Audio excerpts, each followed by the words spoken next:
नमस्कार दोस्तों। आज शनिवार है 29 नवंबर 2025 और आप देख रहे हैं इंडिया डेली न्यूज अपडेट। उम्मीद है आप सभी स्वस्थ और सुरक्षित होंगे।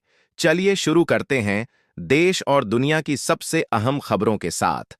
आज ब्लैक फ्राइडे सेल का क्रेज भारत में भी देखने को मिल रहा है।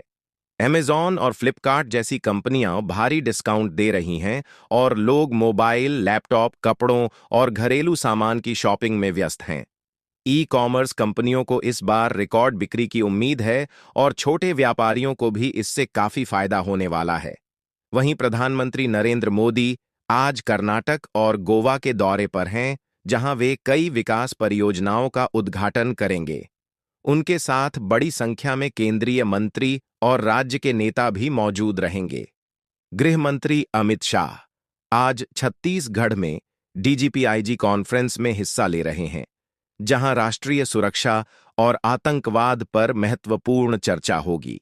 इस सम्मेलन को बेहद अहम माना जा रहा है क्योंकि आने वाले साल में कई राज्यों में चुनाव होने वाले हैं और सुरक्षा व्यवस्था को मजबूत करना सरकार की प्राथमिकता है। झारखंड से एक बड़ी खबर। सरकार आज हजारों युवाओं को सरकारी नौकरी के लिए नियुक्ति पत्र वितरित करने जा रही है। लंबे समय से नौकरी का इंतजार कर रहे युवाओं के लिए यह बड़ा दिन है और राज्य सरकार का कहना है कि युवाओं को अवसर देना उनका पहला लक्ष्य है। मौसम विभाग ने अगले 24 से 48 घंटों में तटीय राज्यों में चक्रवाती तूफान की चेतावनी जारी की है। ओडिशा, आंध्र प्रदेश और पश्चिम बंगाल के कई जिलों में भारी बारिश और तेज हवाओं की संभावना है।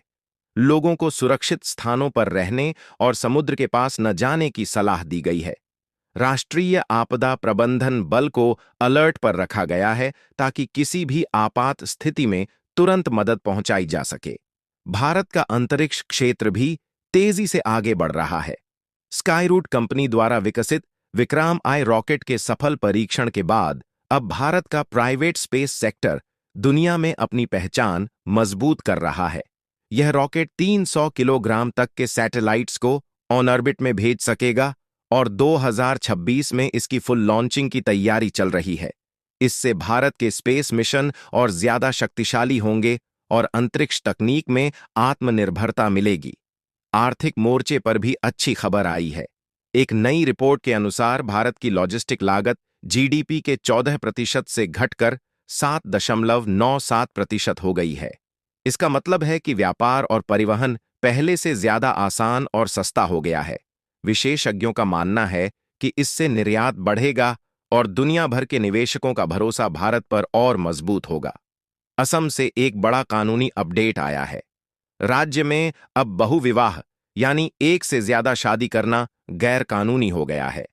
अगर कोई व्यक्ति ऐसा करता पकड़ा जाता है तो उसे कड़ी सजा और 1 लाख रुपये तक का जुर्माना देना पड़ सकता है। साथ ही ऐसे लोगों पर सरकारी नौकरी और चुनाव लड़ने पर भी रोक लगेगी। सरकार का कहना है कि यह कदम महिलाओं को अधिकार और सुरक्षा देने के लिए है।